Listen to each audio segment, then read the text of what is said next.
It's noon on Wall Street. The Dow still holding those 26,000 games. Bitcoin going higher at 8,400. It's President Trump's birthday. Chewy just went public, and Liquid Lunch is open for business.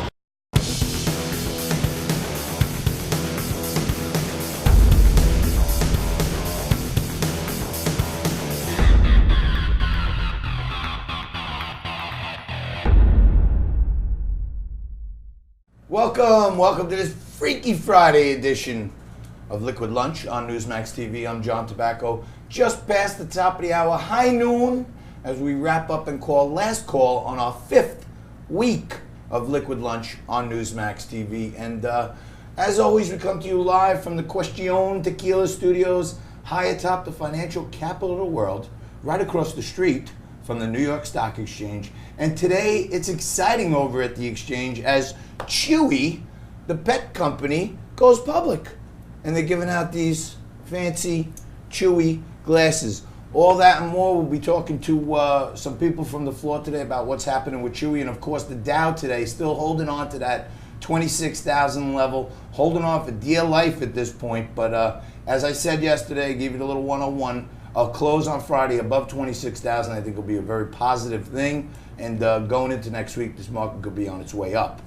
Bitcoin. Liquid Lunch is the only show on television that talks to you every day about cryptocurrencies, about Bitcoin, about Ether, about the ABBC coin. And in the last segment of the show today, we are going to give away $30,000 of cryptocurrency to people who just watch Liquid Lunch.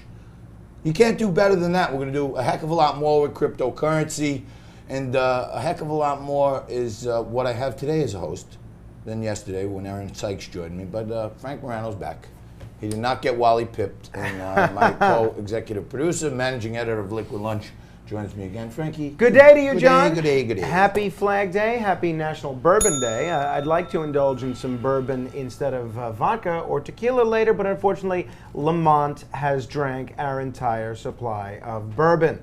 But it is a day to celebrate because, as you can see, our lunch for the day. That's right. I don't want to say anything. Birthday cake. Hello. It is the birthday of the 45th. I broke out the disco ball today for the president's birthday. We got some balloons. Our 45th and current president, Donald J. Trump. So happy birthday, Mr. President. I know you watch the network from time to time. And I was all set not to have custom-made cake. Because just for his birthday. Custom-made. I was not going to have any cake because I'm more of a pie person, but it's ice cream cake, which is my absolute favorite. So I'm going to have a piece of this. And for those of you wondering at home why a Carvel cake isn't melting under all these lights from the TV, it is. It is. Yeah. So we're going to cut that cake. We're going to slice it up. We're going to mix it up a little later on. Right. Presidential historian and returns to the show, David Eisenbach. And of course, we're going to mix it up with Jaden Horn when the Republicans and the Democrats duke it out on the president's birthday. But what else is going on, Frankie? Quite a bit going on in the news around the world, in your neighborhood, and around the country. Let's have a look at some of the top headlines from the man who always tells it like it is, me.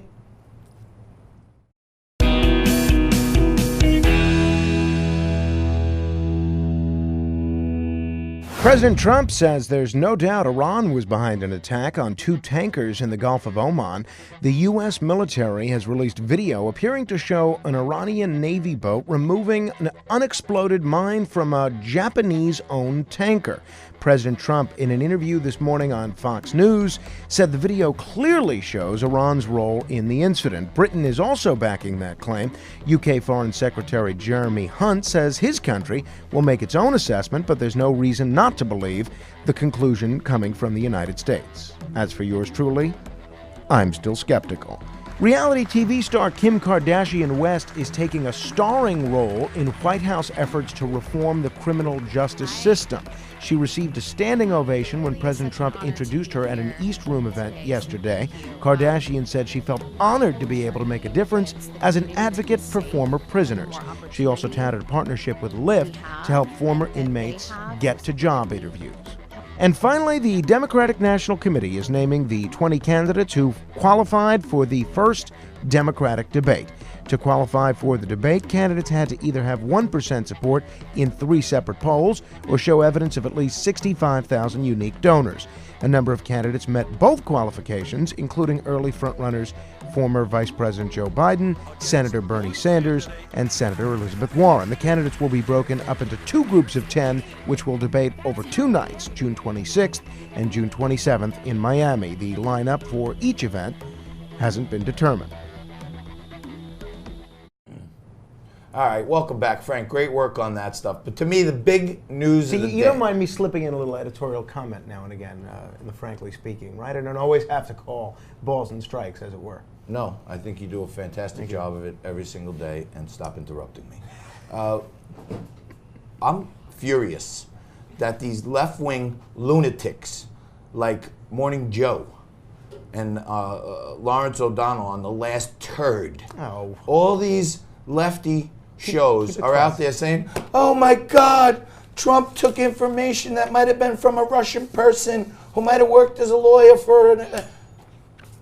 At the same exact time, the illegal FISA warrants that were taken out against Carter Page and George Papadopoulos and Roger Stone and all, among many others, were all based on the Steele dossier, which Hillary Clinton's law firm, Perkins Coie, bought from Steele, who was a foreign intelligence agent. So Trump's wrong for saying I might look at it. Well, how do you know? How could you know if this is bad information or good information or anything illegal if you don't look at it? What do? They hand you the papers and you go, well, I can't look at this. Well, I mean, how about the notion of trying to say a president committed treason by answering a hypothetical question? We're getting a little hyperventilating here in terms of the Trump hysteria. I'm hyperventilating because there's documented evidence that Hillary's campaign used the Steele dossier as the formation and basis to take out FISA warrants to spy on U.S. citizens who were working for Donald Trump. Can someone look into that? Just to come back to the last story that we did there with respect to the 4 Democrats that are being excluded from this upcoming presidential debate. I'm thrilled that in just a minute we're going to talk to David Eisenbach, because he actually used to be communications director for Mike Gravel's presidential campaign back in 2008. And the fact that they are excluding Steve Bullock, one of the most credible Democratic leaders in the country, and Mike Gravel, who did more in his 1 term in the U.S. Senate from Alaska than these other 20 candidates, most of them anyway, could ever dream of doing in public service by reading into the record the Pentagon Papers. For them to exclude those guys and those 2 other people that I've never heard of is just absolutely outrageous. And I would love to do a rival debate where we have those 4 excluded candidates.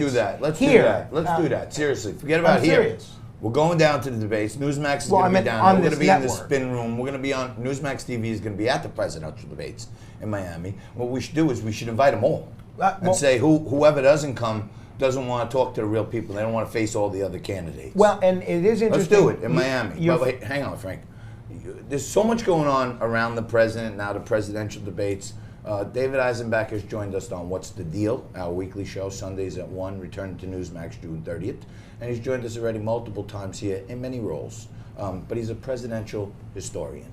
And he's our very own presidential historian. Dave, thanks for joining us again. Happy to be here. Thanks. And give us some historical context on this, how presidents throughout history have or have not used opposition research. Yeah, well, opposition research is nothing new. The founding fathers, when they were engaged in their presidential campaigns, were constantly digging up dirt on each other.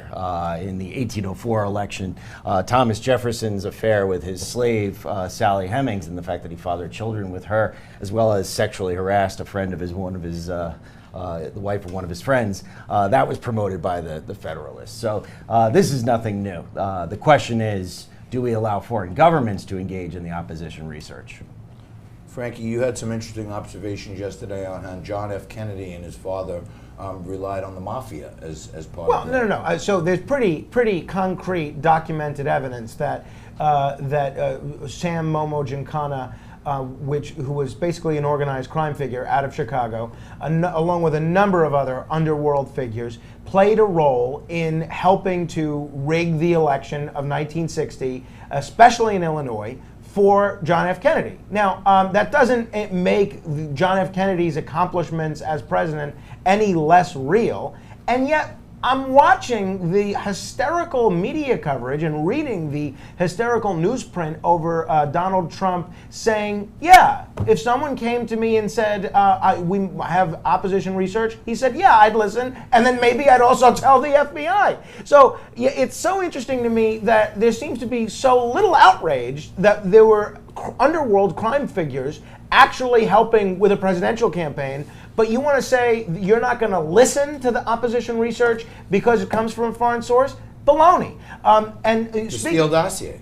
Steele dossier. Well, that came from a foreign intelligence operative. It was sold to Perkins Coie, who was Hillary's attorneys. They brought it to the FBI to spark the FISA warrant. Well, again, there's some debate. That's my version. That's it.